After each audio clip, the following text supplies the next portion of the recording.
honestly excited. It was nice of her, even though we didn't always see eye to eye. I unwrapped it, and inside was a notice. I stared at it, trying to figure out what I was holding, until I read the words. Notice of eviction. You are required to vacate the premises of address within 30 days. Signed, your family. I swear my heart stopped. I looked up, trying to piece everything together, but Rachel's face was already flushed, like she was holding back laughter. My aunt, who was sitting across the room, gave me this pitying smile. "Don't be upset, honey," she said. "We thought you'd be happy to finally have a change of pace. You can move somewhere nicer." Is this some kind of joke?" I asked, barely able to form words. Rachel shrugged, all innocent. "Well, you know, you're an adult now, and we just thought it was time. We've been talking about it for months, and it's really for your own good. You don't need all this space, right? You could sell it and get something more manageable." I was stunned. No one had talked to me about this. No one even gave me a hint that they were unhappy with the house or thought it was mine to keep. I could feel my pulse in my ears, and I looked at everyone in the room. My aunt, uncle, cousins. Each one was nodding like this was normal. Like I should be grateful. I smiled, trying to hold back my anger. "Oh wow, how thoughtful. Really, just perfect." That was when my brother, Jake, chimed in. Jake has always been the chill one, but this time, his voice had a bit of a smirk to it. "Well, I mean, the house was always meant to be a family thing, right? Not just yours." That was when I knew I couldn't just let this go. Fast forward a couple of months, and I'm still living in the house, despite the absurd eviction notice. I start planning something, not immediately, but every little detail is bubbling in the back of my mind. How do I get back at them? How do I make them realize what they tried to take from me? Well, I figured it out. A few months later, I get an invite. It's for Rachel's wedding. They thought they could mess with me, huh? So, after I got that invite to Rachel's wedding, I knew exactly what I had to do. This was the perfect opportunity to return the favor. I wasn't going to just show up and act like everything was fine. No, no, no. I had plans. Big plans that I spent the next few months pretending to go along with their ridiculous eviction idea. Whenever they brought it up, I'd nod along like I was considering moving. I even started looking at other places to move into, though in reality, I had no intention of leaving my house. I'd be damned if they thought they could push me out that easily. When the wedding date finally rolled around, I showed up at the venue, all smiles, dressed to the nines. Everyone was acting like this was going to be a huge celebration. But I knew better. The whole thing was a spectacle. Rachel had spared no expense, renting this extravagant venue, hiring a big-name DJ, and even getting a luxury catering service. But despite the glitz and glamour, there was this sense of unease in the air. And it wasn't just the fact that my family was trying to be fake nice to me. It was because I knew the real reason I was there. As I walked into the ceremony, I saw them all, my aunt, uncle, cousins, and of course, Rachel, looking absolutely radiant. Everyone was acting like everything was normal, but I could see the tension in the air. The underlying assumption that they had won, that they'd made me feel small, had me on the edge of my seat. But I wasn't going to let them win. I had my plan, and it was about to unfold. The ceremony went off without a hitch, and the reception was filled with loud music and endless laughter. It was the perfect distraction, the perfect chaos. Rachel was busy dancing with her new husband, and my family was caught up in the excitement. That's when I slipped away. I found the seating chart by the door. They had assigned everyone to tables, of course. And there it was, a special note, placed discreetly next to the chart, marked family only. I took a deep breath and headed over to the banquet hall.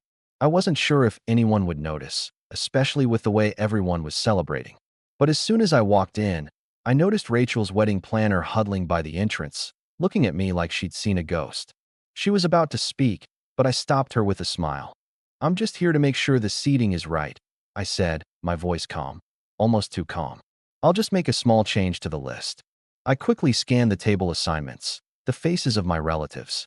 Then, I smiled to myself. I moved myself from the back of the hall where they'd put me to the front, right beside Rachel and her new husband.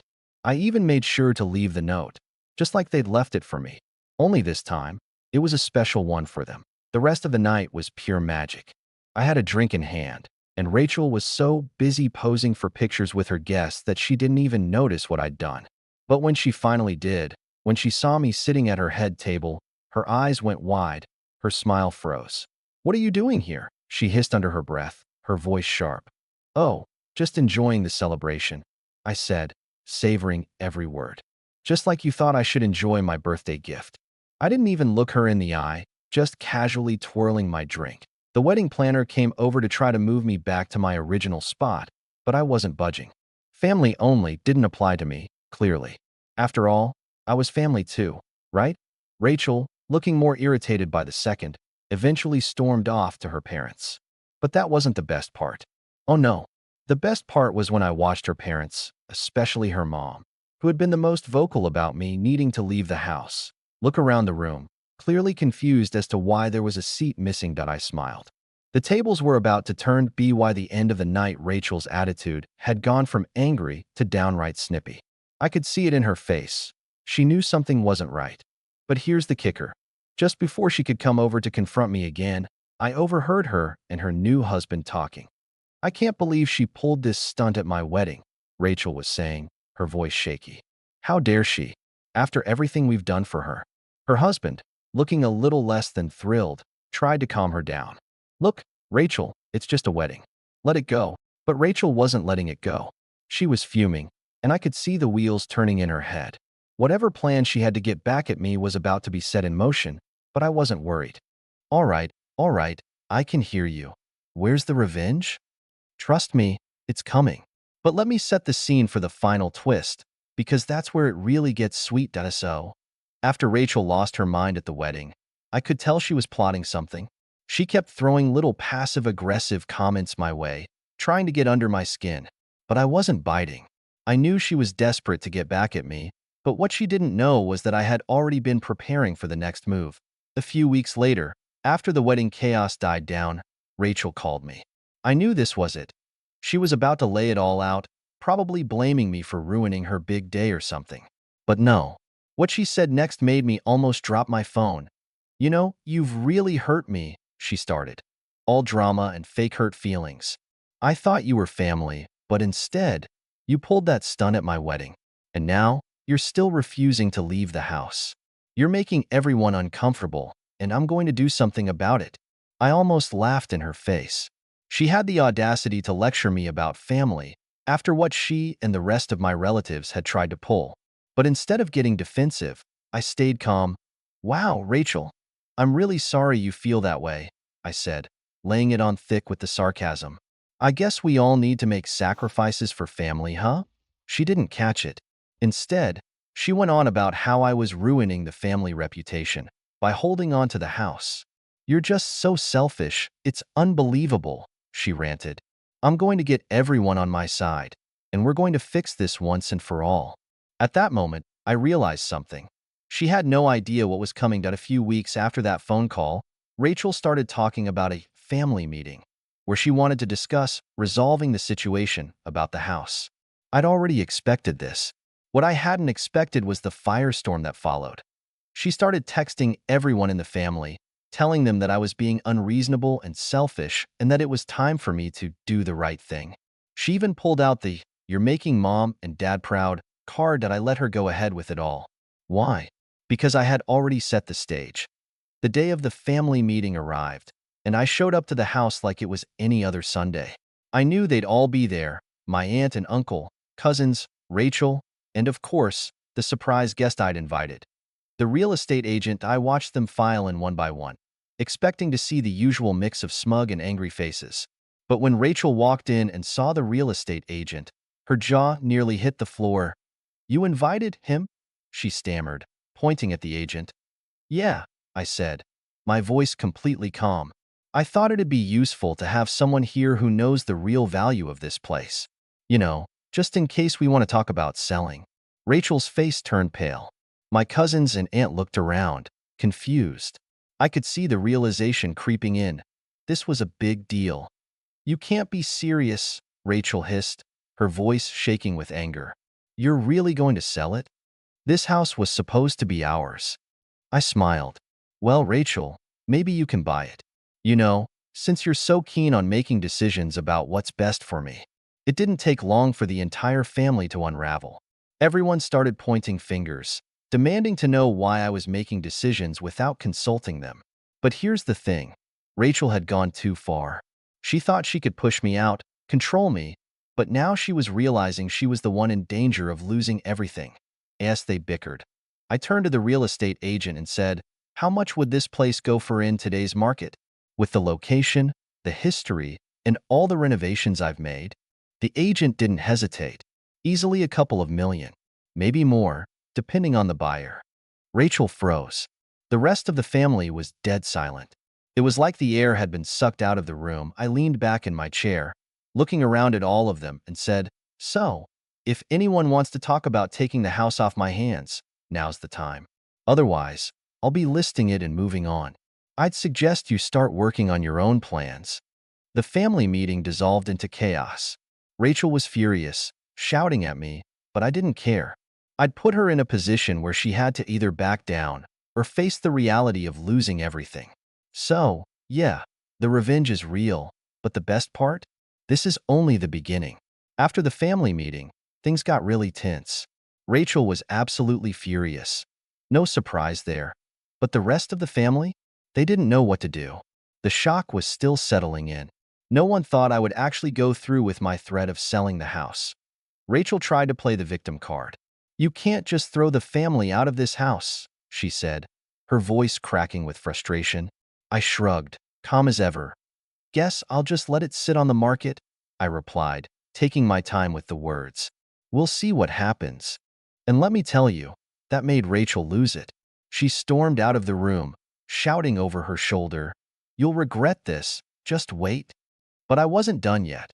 The next day, I got bombarded with calls from extended family members. Aunts, uncles, cousins, everyone trying to talk me down. They weren't asking me to stay in the house. They were just telling me that I should sell it to Rachel. They kept going on and on about keeping the family together and how Rachel deserved it. But here's the thing. None of them cared about me. They cared about what they could get out of this. And now that I had the upper hand, they were all scrambling to try and turn things back around. Then, my mom's sister, Aunt Carol, called. She had always been the one to stir the pot between me and Rachel, and I wasn't shocked when she started her usual guilt trip. "Look, I understand you're upset, but Rachel's in tears over this. You can't really go through with selling the house, can you?" she said, her voice thick with feigned concern. I laughed bitterly. "I'm not trying to hurt anyone. I'm just done being treated like a doormat, Aunt Carol." She tried the usual lines. "But this isn't just about you. You can't destroy the family like this." I let the words sink in before I snapped back. Funny how no one cared when I was the one getting kicked around. Now that I'm standing my ground, suddenly I'm the bad guy. There was silence on the other end for a moment before she sighed. "This isn't what your parents would have wanted." I froze.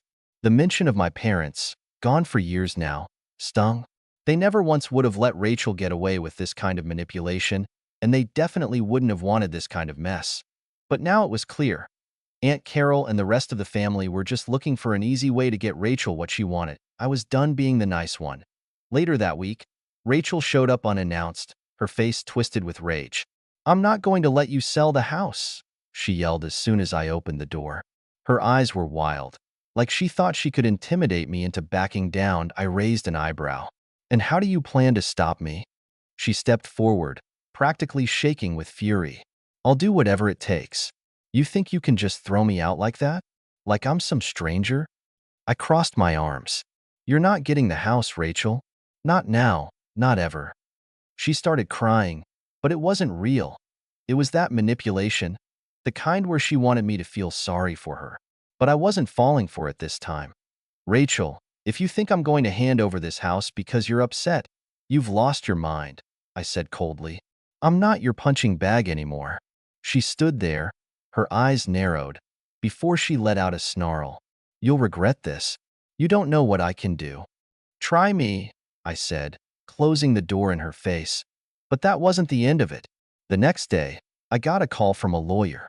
Rachel had hired him to challenge the house's ownership, claiming that it rightfully belonged to her. The lawyer tried to convince me that my parents had left her the house in their will, which was a lie, considering they had no such will. I laughed when I heard it. This was just another attempt to control me, to use legal threats to wear me down, so I decided to escalate things. If Rachel thought she could manipulate me with empty threats, I was going to make her pay for underestimating me. At this point, the situation was boiling over, and there was no going back. But Rachel wasn't done yet. She still thought she could turn the family against me by playing the "I'm the real victim" card. But I was about to show her that I had a few tricks left up my sleeve. She started telling everyone that I was trying to steal the house from her, that I was heartless and selfish, and that I was somehow responsible for all the chaos. Her words were poison, and people in the family were starting to believe it. That's when I realized that the house wasn't the only thing at stake here. Rachel wanted the family's loyalty.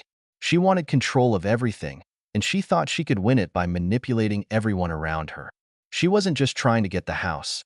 She wanted to break me, break my connection with everyone. But I wasn't about to let that happen. I had a plan, and it was time to put it into motion.